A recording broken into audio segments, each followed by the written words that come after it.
나누시겠습니다. 복된 주일 되세요. 한번 인사하겠습니다.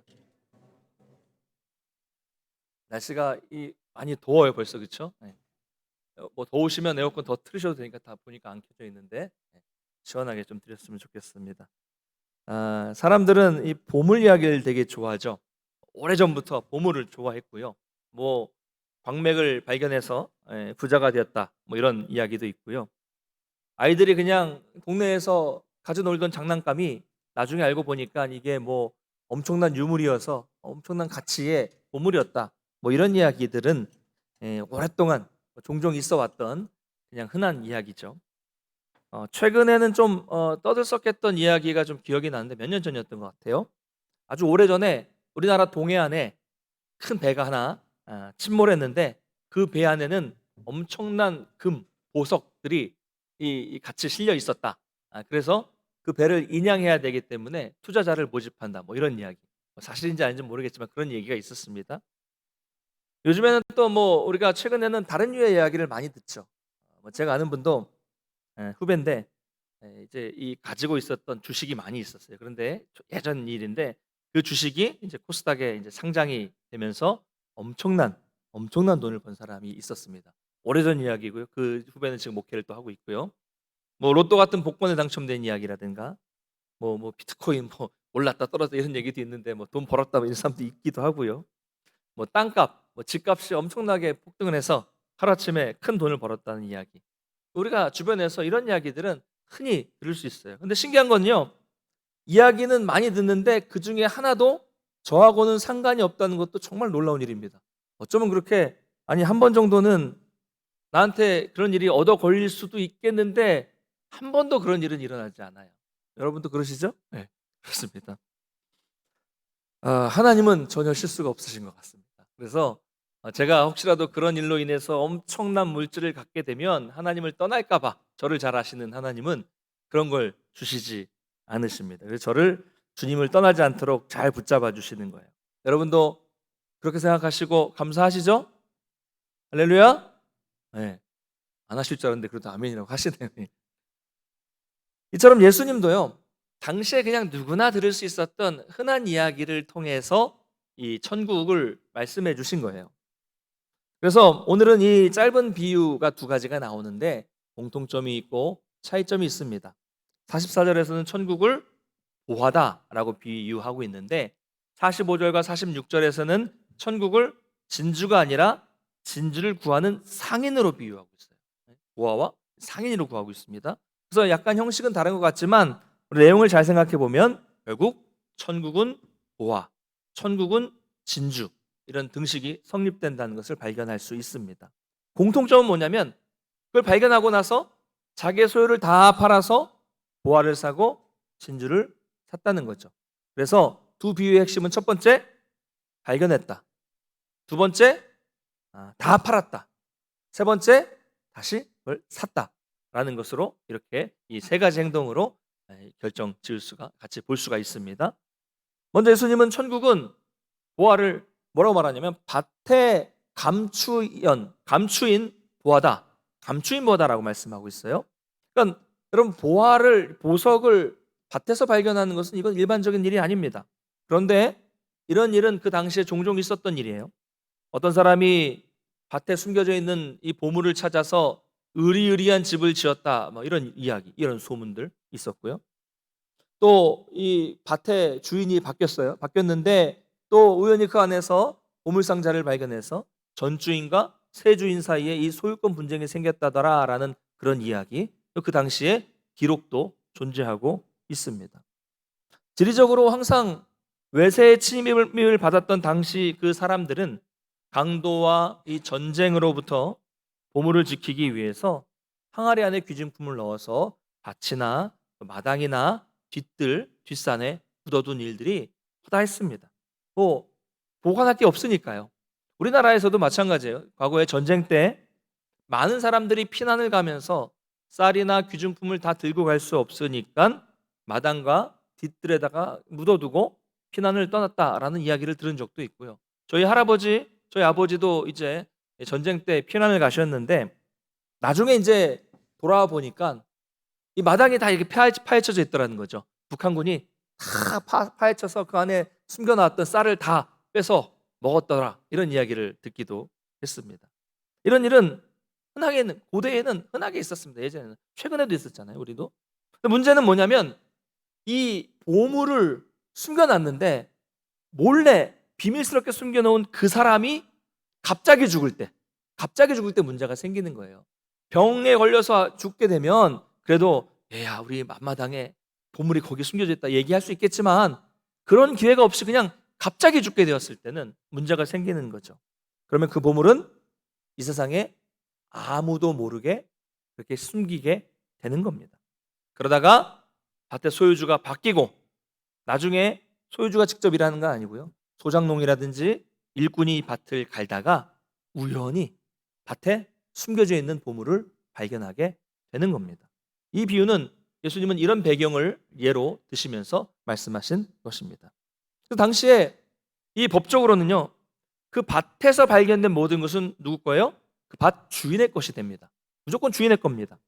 그래서 그 주인도 그 존재를 모르는 이 보물을 발견한 일꾼은 어떻게 합니까? 다시 흙을 가만히 덮어두고 돌아가서 자기의 모든 소유를 다 팔아서 그 밭을 샀다라는 그런 내용이 오늘 비유의 내용입니다. 쉽죠? 쉬워요. 보물을 발견해서 그 밭을 자기 소유를 다 팔아서 샀다, 그런 내용입니다. 자, 그렇다면 우리는 이 쉬운 비유의 내용을 통해서 무엇을 발견할 수가 있을까요?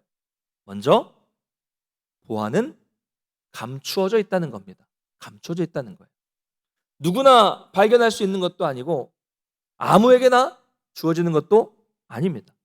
그만큼 소중하고 값진 것이 천국이라는 거죠. 여러분 믿으십니까? 천국은 소중한 거예요. 값진 겁니다.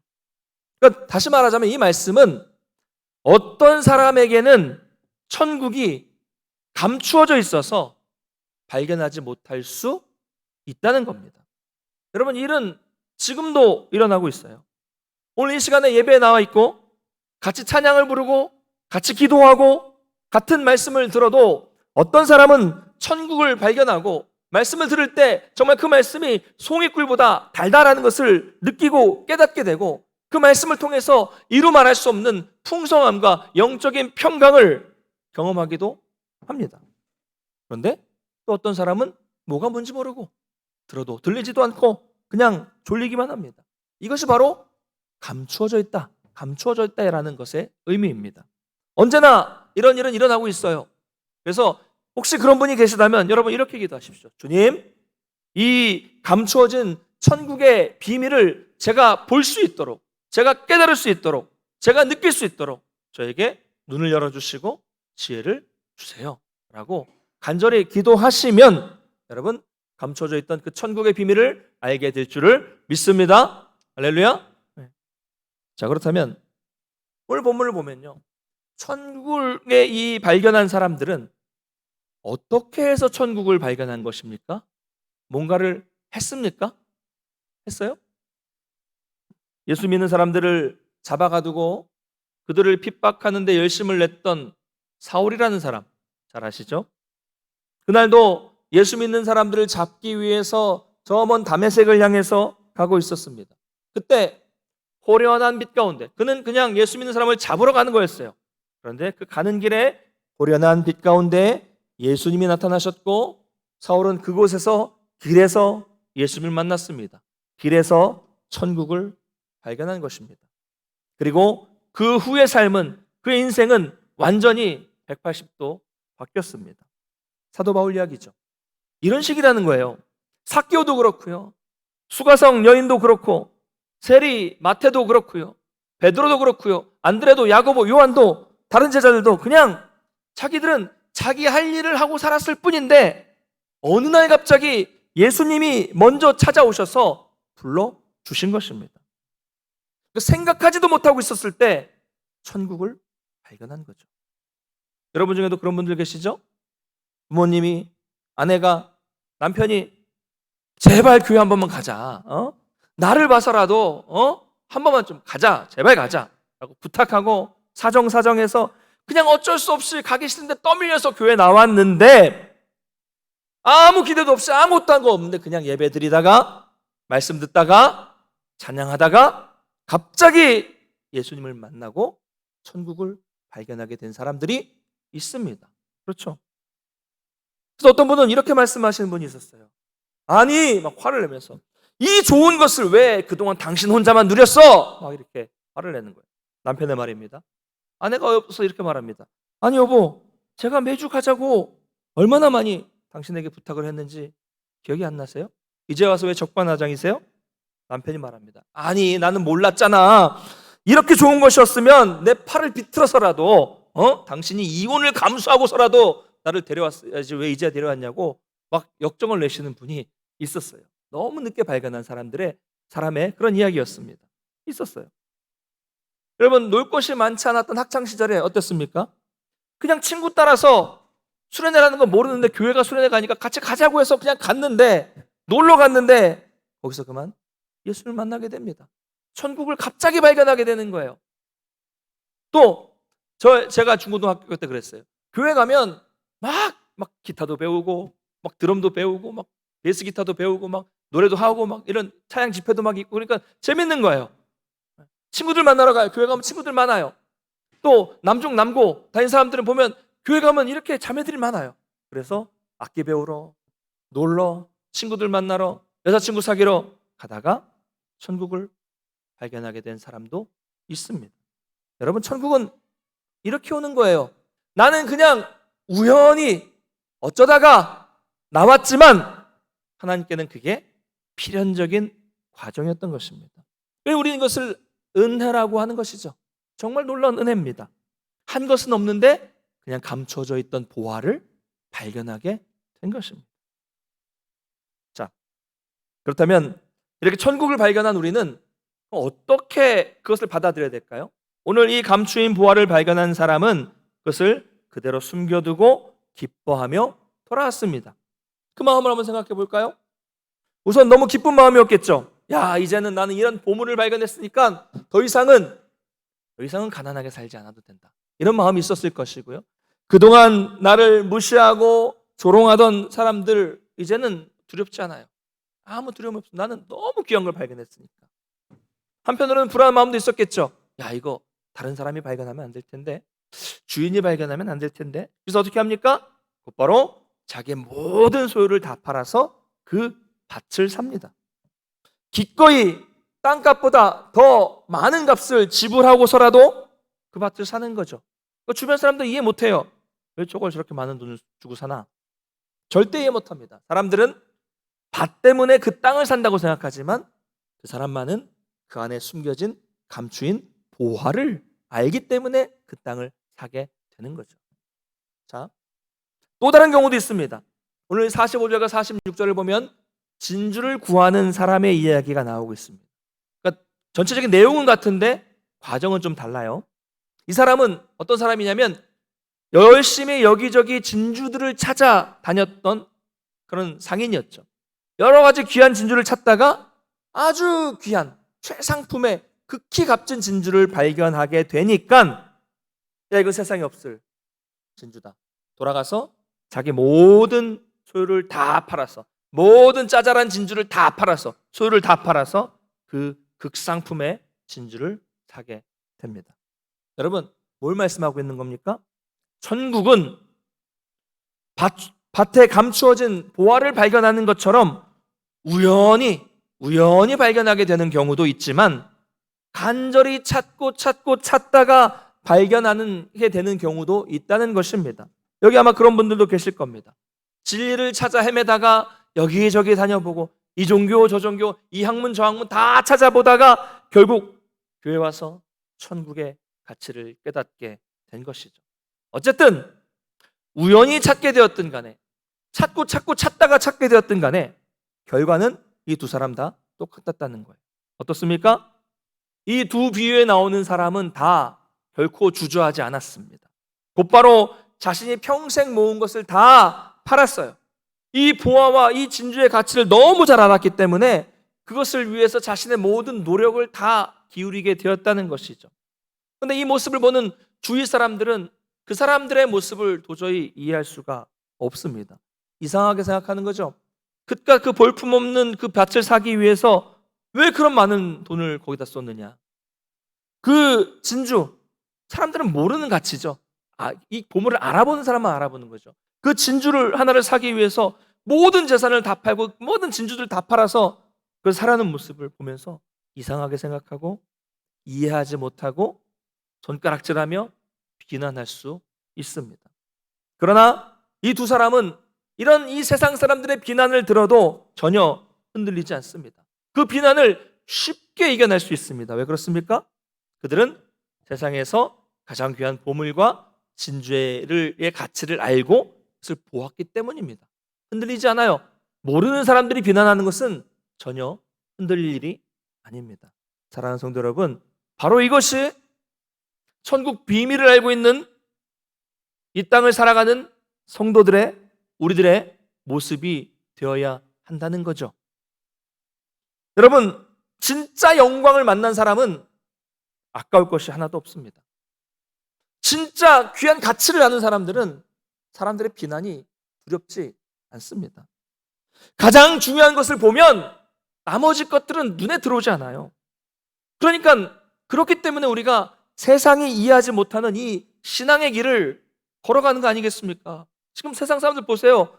금요일부터 연휴라고 막 다니고 있는데 우리는 이 길에 갈 수 있는 거잖아. 이 믿음 이상을 할 수 있는 거잖아요. 어떤 분은 정말 자기 손으로 이 비행기를 직접 만들겠다는 원대한 꿈을 가지고 그 비전을 가지고 좋은 학교에 입학을 했습니다.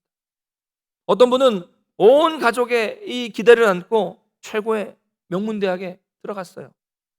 또 어떤 분은 거기에서 부족해서 또 좋은 학교로 유학까지 다녀오고 그래서 연봉을 정말 많이 받는 대기업에 취직을 하게 되었습니다. 다 장래가 촉망받는 그런 이 젊은이들이었어요. 그런데 이 사람들이 이 보장된 미래를 포기하고 고난이 가득한 목회의 길로 스스로 들어섰습니다. 왜요? 너무 귀한 감추어진 보물을 발견했기 때문입니다. 너무 귀한 진주를 발견했기 때문입니다. 가족들을 생각해 볼까요? 아들 하나 믿고 있었던 부모님들, 가족들은 이해하지 못하고 그런 길을 버리고 목회 길을 가는 사람들을 반대하죠.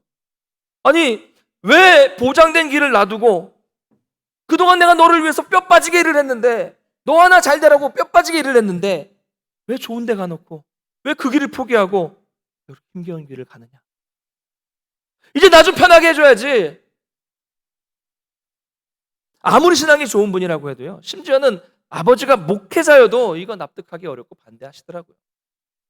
그러나 그 사람은 너무나도 큰 영광, 천국을 보았기 때문에 세상의 것, 그런 것들 다 우리가 동경하는 것들이지만 하찮게 여긴 게 없습니다. 더 이상 보장된 미래는 중요하지 않아요. 더 이상 학벌이나 자기 꿈이나 물질이나 이런 미래가 중요한 것이 아닙니다. 여러분, 이 이야기는 제 주변에 실제로 목회 길로 들어선 수많은 분들의 실제 이야기입니다. 여러분, 꼭 목회만 말하는 게 아니에요. 우리가 너무 귀한 가치를 발견했다면 거기에 올인하는 것은 이건 당연한 일입니다. 앞서 말씀드렸던 사도 바울이 대표적인 사람이죠. 빌립보서 3장 7절부터 9절까지 말씀 한번 읽어보겠습니다. 시작. 그러나 무엇이든지 내게 유익하던 것을 내가 그리스도를 위하여 다 해로 여길 뿐더러 또한 모든 것을 해로 여김은 내 주 그리스도 예수를 아는 지식이 가장 고상하기 때문이라. 내가 그를 위하여 모든 것을 잃어버리고 배설물로 여김은 그리스도를 얻고 그 안에서 발견되려 함이니 내가 가진 의는 율법에서 난 것이 아니요 오직 그리스도를 믿음으로 말미암은 것이니 곧 믿음으로 하나님께로부터 난 의라. 할렐루야. 여러분, 예전에 이 본문에 나와 있는 배설물이라는 표현을요, 용서하고 들으십시오. 진짜로 그냥 똥이라고 직접 번역한 성경도 있었습니다. 여러분, 상상하지 마시고, 상상하지 마세요. 들으세요. 상상하지 마시고 들으세요. 화장실 가서 볼일을 다 보고 물을 내리면서 아이고 이거 어쩌나, 이거 아까워라, 내가 이거 어제 먹은 이 한우, 이거 툭불짜리 한우인데 이거 다 내려가네, 이렇게 아까워하시는 분이 있으세요? 네. 안 계시죠? 배설물은 가급적 빨리 내 몸에서 떠나기를 바라는 게, 멀어지길 바라는 게 다 사람들이 그렇습니다. 여러분, 사도 바울이 그랬어요. 너무 그전에 몰랐어요. 너무 귀한 가치를 발견하니까, 예수 그리스도를 발견하니까, 천국을 발견하니까 바울은 그동안 자기가 가지고 있었던 자존심, 자부심, 지식, 뭐 학벌, 신분, 이 모든 것들이 너무 그 영광스러운 하나님, 예수님을 보니까 이게 똥이다, 배설물이다 라는 것을 깨닫게 된 겁니다. 예수님을 만난 것에 비하면 내가 가지고 있었던 이 모든 것들이 정말 아무것도 아니라는 것을 깨닫게 된 거예요. 그래서 바울은 그렇게 변화된 삶을 살 수 있었던 것이죠. 여러분, 동굴 안에서 그냥 횃불만 켜놓고 살던 사람이 동굴 밖에 밝은 태양이 존재하는 것을 안다면 거기 없죠. 밖으로 나가죠. 더 이상 횃불이 필요하지 않습니다. 횃불은 아무것도 아니에요. 천국이라는 영원한 가치를 깨닫게 되면 다른 것은 하찮게 여겨지는 것. 그리고 그 영원한 것을 위해서라면 자기가 가진 모든 것을 희생하고 헌신하는 거, 이건 그냥 당연하다고 생각하게 되는 겁니다. 그냥 자연스럽게 헌신할 수 있고요, 자연스럽게 봉사하고 자연스럽게 예배하게 되는 겁니다. 어렵지 않아요. 이 가치를 발견하면 어렵지 않습니다. 그러나 반대로 이것이 어렵다면, 자연스럽게 안 된다면, 안 되는 사람이 있다면 그 이유는 뭘까요? 이유는 간단합니다. 아직도 이 영원한 가치, 천국과 이 보화와 진주를 발견하지 못했거나, 그래서 아직도 이 세상의 것이 더 가치가 있다는 이 욕심과 이 착각에 사로잡혀 있기 때문입니다.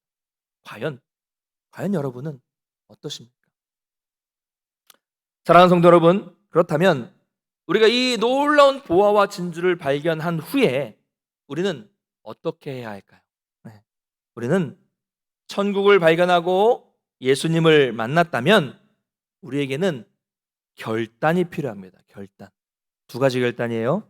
이제는 세상 그 어떤 것보다도 너무 존귀하신 주님만 따르겠다는 결단이 필요하고요. 또 하나는 내가 정말 주님을 위해서라면 세상의 것들을 포기하겠다는 결단이 필요합니다. 주님을 따르겠다는 결단, 세상 것을 포기하겠다는 결단, 사실은 하나죠. 단적인 예를 드는 겁니다. 단적인 예를 들면, 나는 이제 천국을 알고 나는 주님을 만났으니까 이깟 술, 이깟 담배, 이깟 세상의 쾌락 정도 별거 아니다, 나는 끊을 수 있다 라고 끊게 되는 이런 결단도 필요합니다. 중요한 것은요, 여러분이 우리 주님을 발견하고 이런 결단의 마음을 가지고 신앙하게 된다면 우리 주님도 그것을 보시고 결코 가만히 계시지 않으신다는 겁니다. 마태복음 6장 33절을 한번 읽어보겠습니다. 시작. 그런즉 너희는 먼저 그의 나라와 그의 의를 구하라. 그리하면 이 모든 것을 너희에게 더하시리라. 아멘. 너무 유명한 말씀이죠. 우리가 우리 힘과 우리의 노력으로 세상의 것을 구하고 살아간다면 여러분 실패하고 넘어질 수밖에 없습니다. 그러나 우리가 모든 것을 우리 주님께 맡기고 먼저 내 유익을 구하는 것이 아니라 그의 나라와 그의 의를 먼저 구하면, 그분을 구하면 주님은 오늘 이 말씀대로, 말 그대로 이 모든 것, 우리가 구하는 이 모든 것을 너희에게 주신다라고 약속하셨습니다. 할렐루야. 예수님의 약속이에요. 이 은혜를 여러분, 이 기적을 경험하실 수 있어야 됩니다. 내가 하나님을 구했더니 하나님이 채워주신다, 하나님이 풍성하게 뭔가를 주신다, 날마다 나를 은혜를 베풀어 주신다는 것을 경험해야 됩니다. 이거 한번 경험하면요, 세상의 것을 좀 더 포기하고 내려놓고 결단하며 사는 것이 그리 어렵지만은 않은 일이라는 것을 깨닫게 될 것입니다. 한 가지만 더 생각해보고 말씀을 맺겠습니다. 어떤 분들은 이 말씀을 하시면서 우리가 이 보화, 이 진주, 이 천국, 예수님을 소유하기 위해서는 희생이 필요하고 헌신이 필요하다라고 말씀하시는 분들도 계십니다. 자, 그런데 여러분, 이걸 희생이라고 할 수 있을까요? 희생이 뭡니까? 희생이라는 건 무언가를 위해서 내가 손해를 입는 게 희생이에요. 그렇죠? 내가 뭔가를 손해를 입는 게 희생입니다. 자, 그런데 가장 귀한 보화와 가장 귀한 최상의 진주를 얻기 위해서 다 파는 거예요. 그럼 이게 희생입니까? 이게 헌신입니까? 아니죠. 그 사람은 자기에게 가장 좋은 것, 최상의 것을 얻기 위해서, 자기에게 제일 좋은 것을, 그것을 얻기 위해서 다른 것들을 판 거잖아요. 팔아서 뭘 했어요? 더 귀한 걸 얻은 거잖아요. 이건 희생이 아니고 헌신이 아닙니다. 오히려 더 큰 이익을 본 거잖아요. 왜 말씀드리냐면요, 여러분, 우리가 오류를 범하고 있는 부분인데요, 우리가 이 부분에 있어서 오해가 없어야 됩니다. 이 부분을 오해하고 있으니까 많은 분들이 교회 나와서 예배드리고 헌신하고 봉사하고 헌금하는 것들을 아깝게 생각하고, 그게 내가 희생하는 것이라고 착각하고, 내가 이런 신앙의 행위를 하고 있으니까, 내가 이런 희생을 하고 있으니까 하나님은 나에게 내 희생을 보시고 나에게 또 다른 보상을 주셔야 된다라고 착각하게 되는 겁니다. 그래서 믿음 생활 열심히 하다가 뭔가 나에게 보상이 없으니까 시험에 빠지고 교회를 떠나게 되는 거예요. 여러분, 그러나 저와 여러분이 신앙생활을 하는 것은 하나님을 위해서 하는 것이 아닙니다. 그렇죠? 여러분이 신앙생활을 하는 것은 하나님을 위해서 하는 게 아니잖아요. 누굴 위해서 하는 거예요? 나를 위해서 하는 겁니다. 내가 나를 위해서 가장 소중한 그 천국, 그 예수님을 얻기 위해서 내 시간과 내 물질과 내 노력을 기울이는 것이기 때문에, 나를 위해서 하는 것이기 때문에 여기에는 어떤 공로라는 게 들어갈 수 없는, 공로라는 것을 말할 수 없는 겁니다. 여러분, 우리는 이런 공로주의를 버려야 돼요. 우리 신앙 속 뿌리 깊이 가지고 있는 이 공로주의를 버려야 됩니다.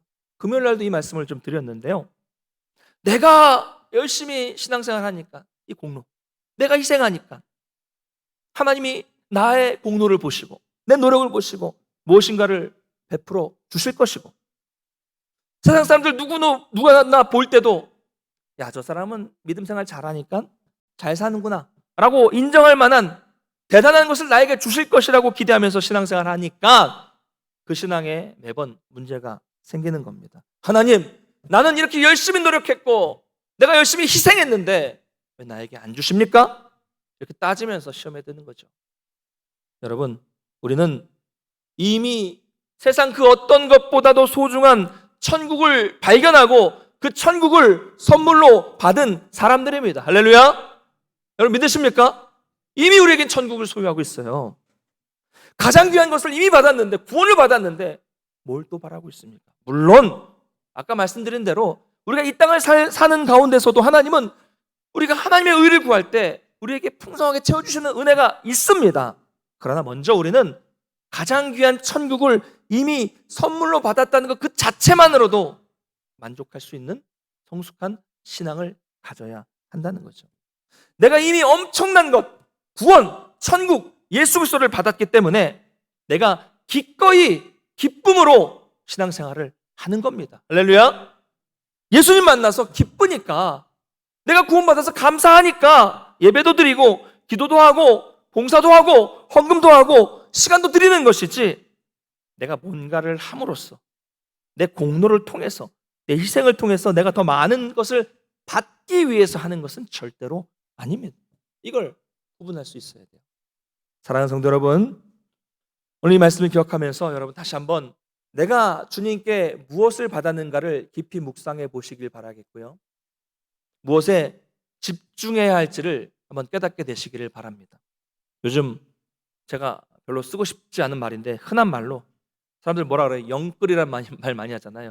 영혼까지 끌어모아서 집을 사다, 뭐 이런 얘기를 하는데, 우리가 영혼까지 끌어모아서 이 땅의 집, 이 땅의 재물, 이 땅의 것을 사는데 집중하고 치중하면서 사는 것이 아니라 정말 우리의 영혼과 모든 것을 다해서 이 천국을 소유하기 위해서 간절히 기도하고 노력하고, 그래서 이 천국 백성으로 정말 이 땅에서 넉넉한 삶을 살아갈 수 있는 우리 모든 성도님 되시기를 주님의 이름으로 간절히 축원합니다. 다 같이 자리에서 일어나셔서 찬양하고 기도하겠습니다. 내가 주인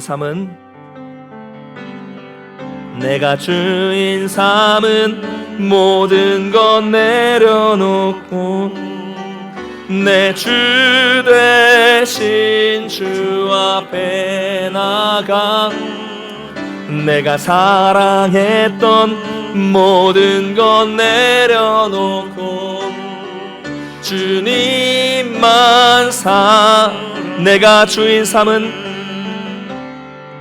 내가 주인 삼은 모든 것 내려놓고 내 주 되신 주 앞에 나감 내가 사랑했던 모든 것 내려놓고 주님만 사랑해 주 사랑 거친 풍랑에도 깊은 바다처럼 나를 잠잠케 해 주 사랑 내 영혼의 반성 그 사랑 위에서 내가 주인 삼은 모든 것 내려놓고 내 주 대신 주 앞에 나가 내가 사랑했던 모든 것 내려놓고 주님만 주 사랑 거친 풍랑에도 주 사랑 거친 풍랑에도 깊은 바다처럼 나를 잠잠케 해 주 사랑 내 영혼의 반석 그 사랑이 다시 한번 고백합니다. 주 사랑 거친 풍랑에도 주 사랑 거친 풍랑에도 깊은 바다처럼 나를 잠잠케 해 주 사랑 내 영혼의 반석 그 사랑 위에 서림. 사랑하는 성도 여러분, 오늘 말씀을 기억하면서 함께 기도하기를 원합니다. 우리가 아직도 천국을 발견하지 못한 분이 계시다면 내 영의 눈을 떠서 주님께서 인도해 주셔서 감추어진 보화와 진주인 천국을 발견할 수 있도록 도와주시고 그 천국을 소유할 수 있도록 나에게 은혜를 허락해달라고 간절히 기도하겠습니다. 또한 우리는 이 소중한 천국과 그 놀라운 영광을 경험한 사람으로서 세상 사람들이 아무리 우리를 비난하고 흔들려고 해도 우리는 놀라운 영광을 본 사람으로서 흔들리지 않고 이 믿음 잘 지켜나갈 수 있도록 인도해달라고 기도하겠고요. 또한 이미 천국을 소유한 사람으로서 기쁨으로 감사함으로 마땅히 하나님께 예배하고 마땅히 하나님 섬길 수 있는 그런 사람들, 천국 백성으로 이 땅을 넉넉하게 이기며 풍성한 삶을 살아갈 수 있도록 인도해달라고 우리 함께 말씀을 기억하면서 한마음으로 합심해서 기도하며 나가겠습니다. 같이 기도합니다. 사랑의 하나님 아버지, 내 감사를 드립니다. 오늘도 내 말씀을 허락해 주시고 또 정말 하나님께서 감춰진 비유와 정말 극상품의 진주 비유를 통해서 우리가 이 천국 백성으로서 어떤 삶을 살아가야 되는지를 다시 한번 깨달을 수 있도록 인도하시니 정말로 감사를 드립니다. 하나님, 아직도 이 보화, 이 진주를 발견하지 못한 분들이 계시다면 하나님 그 마음 불쌍히 여겨주셔서 영의 눈을 떠서 지혜를 허락하여 주셔서 그 감추어진 비밀을 보게 하여 주시옵소서. 그것을 보고 그 천국을 소유할 수 있는 은혜를 우리 가운데 허락해 주시옵소서. 하나님, 우리는 가장 영광스러운 가장 귀한 가치 천국을 경험했고 본 사람입니다. 그렇다면 이것을 알지 못하는 사람들이 우리를 괴롭히고 우리를 비난하고 우리를 넘어뜨리려고 할지라도 절대로 거기에 흔들리지 않고 끝까지 이 천국을 바라보면서 믿음에 승리할 수 있도록 도와주시옵소서. 이미 이 천국의 기쁨을 소유한 사람으로서 이 구원의 감격을 맛본 사람으로서 정말 기쁨으로 감사함으로 마땅히 하나님을 섬기며 마땅히 하나님께 예배하고 마땅히 하나님께 영광 돌릴 수 있도록 도와주시고 천국 백성으로서 이 땅에서 넉넉하고 풍성한 삶을 살아갈 수 있도록 하나님 우리 가운데 여유와 은혜와 풍성한 은혜를 베풀어 주시고 아버지 함께해 주시옵소서.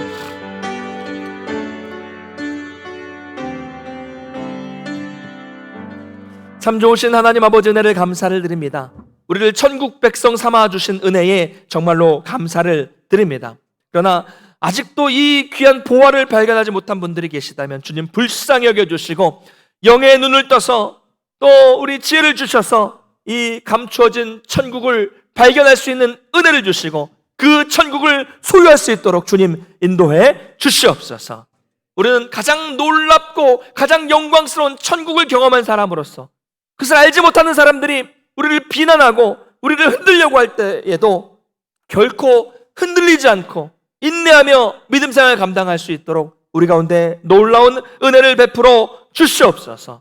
그래서 이미 이 귀한 천국 예수 그리스도를 소유한 사람으로서 기쁨으로 구원받은 사람으로서 감사함으로 마땅히 하나님께 예배하고 마땅히 하나님을 섬기고 마땅히 하나님께 헌신하는 그런 복된 삶을 살아가서 천국 백성으로서 이 땅 살 때 넉넉하게 풍성하게 승리할 수 있는 은혜를 우리 가운데 허락해 주시옵소서. 우리 성도들 붙잡아 주셔서 이 어려운 때에 행여라도 경제적인 어려움 겪지 않도록 붙잡아 주시고 또 마음에 상심하지 않도록 붙잡아 주시고 육체적인 질병이나 마음의 질병이나 또 영적인 침체 가운데 있는 성도들이 있다면 주여 불쌍히 여겨주셔서 놀라운 회복을 허락하여 주시옵소서. 주 예배드리는 가운데 모든 질병이 떠나가게 해주시고 예배드리는 가운데 모든 문제가 떠나가게 해주시고 예배드리는 가운데 우리 주님을 만나서 정말 이 모든 것을 우리에게 더해주시라는 그 약속이 우리 가운데 임하게 되는 역사가 나타나게 하여 주시옵소서. 한 주간도 주의 은혜 가운데 동행하는 복된 삶이 될 수 있도록 인도하실 줄을 믿사오며 예수님의 이름으로 간절히 축복하며 기도드리옵나이다. 아멘. 이제는 우리 주 예수 그리스도의 은혜와 하나님 아버지의 크신 사랑하심과 성령님의 교통케 하시는 역사가 이미 천국을 소유한 사람으로서 이 땅에서 천국 백성으로 넉넉하고 풍성한 삶을 살기를 결단하는 우리 모든 성도들 머리 위에 가정과 생업 위에 또 자녀 위에 주의 몸된 교회 위에 이제로부터 영원토록 함께 있을지어다.